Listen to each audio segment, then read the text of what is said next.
જૂનાગઢમાં મેગા ડિમોલેશનની કામગીરી ચાલી રહી છે। જૂનાગઢમાં આવેલા તમામ ગેરકાયદે દબાણો, ગેરકાયદે આવેલા ધાર્મિક સ્થળો અને અસામાજિક તત્વોના ઘરો પર દાદાનું બુલડોઝર ફરવા જઈ રહ્યું છે। દાદાનું બુલડોઝર જે છે તે તમામ દબાણો અત્યારે દૂર કરવામાં આવી રહ્યા છે। દાદાના બુલડોઝર દ્વારા તેવામાં પોલીસે ચાપતો પોલીસ બંદોબસ્ત પણ ત્યાં ગોઠવી દીધો છે। અત્યારે સમગ્ર જૂનાગઢમાં કર્ફ્યુ જેવી સ્થિતિનું નિર્માણ થયું છે। જો ખાસ કરીને વાત કરવામાં આવે તો જૂનાગઢમાં રાજુ સોલંકી અને તેના ભાઈ જવા સોલંકીના ગેરકાયદે આવેલા ઘરો છે, તેમની જે દુકાન છે તેના પર પણ દાદાનું બુલડોઝર ચાલ્યું છે અને ત્યાં પણ ડિમોલેશન કરવામાં આવ્યું છે। જૂનાગઢમાં આશરે 200 જેટલા જે મકાનો ગેરકાયદે જે પણ ધાર્મિક સ્થળો છે તે તોડવાની કામગીરી શરૂ કરી દેવામાં આવી છે। તે જોતા સમગ્ર જૂનાગઢમાં અત્યારે કર્ફ્યુ જેવી સ્થિતિનું નિર્માણ પામ્યું છે। કોઈ પણ કોમી રમખાણો ન ફાટી નીકળે તે માટે પોલીસે ચાપતો બંદોબસ્ત પણ ગોઠવી દીધો છે। જૂનાગઢમાં મેગા ડિમોલેશનની જે કામગીરી ચાલી રહી છે તેના પર પણ એક નજર કરીએ અને અધિકારીએ શું કહ્યું તે પણ સાંભળીએ।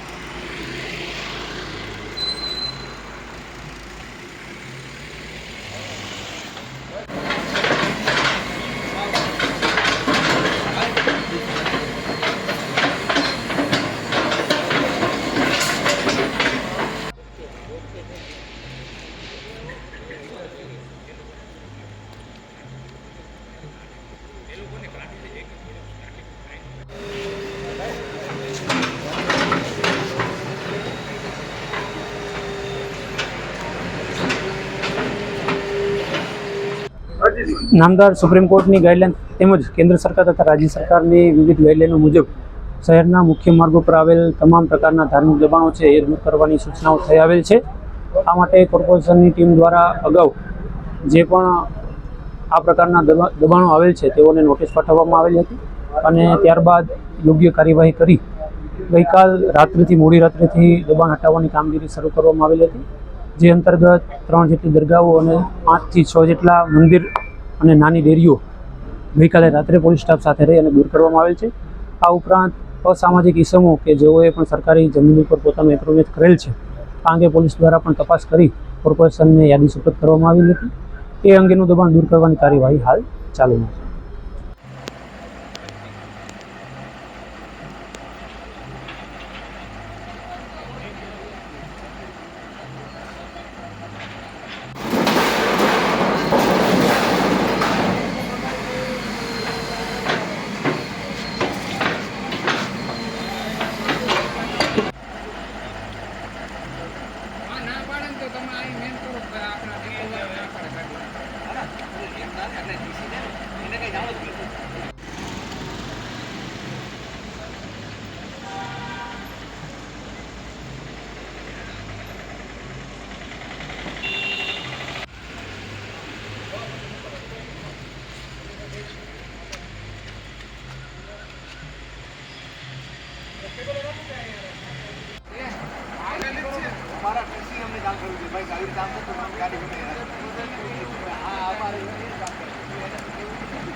એક આવી ગયું ગયા મોકલ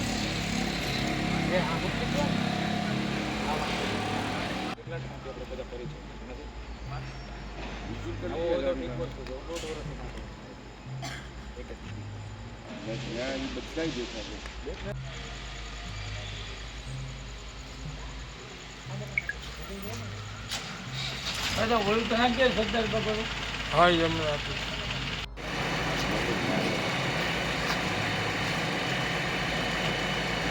આનાથી ચાલુ કરો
ગમે ગલીઓ ખાતામાંથી નીકળી જવા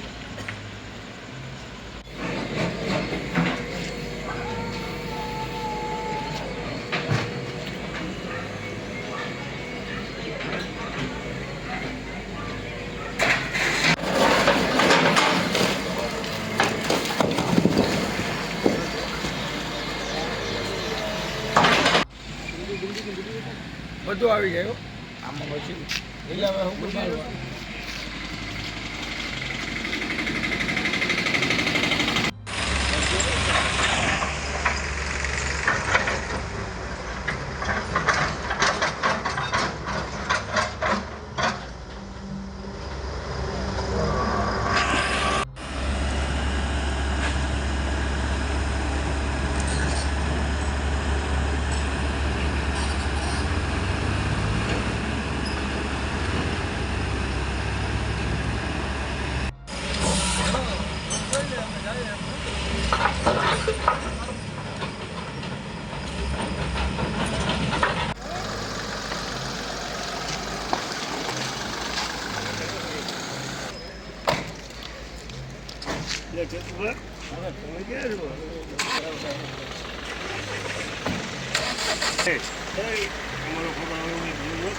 હા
કાકા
આ મેગા ડિમોલેશનની કામગીરી જોતા સવાલો અનેક થાય છે. સવાલ એ પણ થાય છે કે જે નાના લોકો છે તેમના ઘરો પર બુલડોઝર તો અત્યારે ચાલી રહ્યા છે, પરંતુ મોટી માછલીઓના ઘર પર ક્યારે? અનેક સવાલો થઈ રહ્યા છે. અત્યારે તંત્રની જે કામગીરી છે તેના પર પણ સવાલો થઈ રહ્યા છે. દાદાએ જે ટકોર કરી હતી તેને તંત્ર કંઈક ને કંઈક ભૂલી ગયું હોય તેવું પણ લાગી રહ્યું છે. આખી ઘટનાને લઈને તમારું શું માનવું છે અમને કમેન્ટ કરી ચોક્કસથી જણાવજો, તથા અમારી ચેનલ નિર્ભય ન્યૂઝને લાઇક, શેર અને સબસ્ક્રાઇબ કરવાનું ભૂલશો નહીં. આભાર.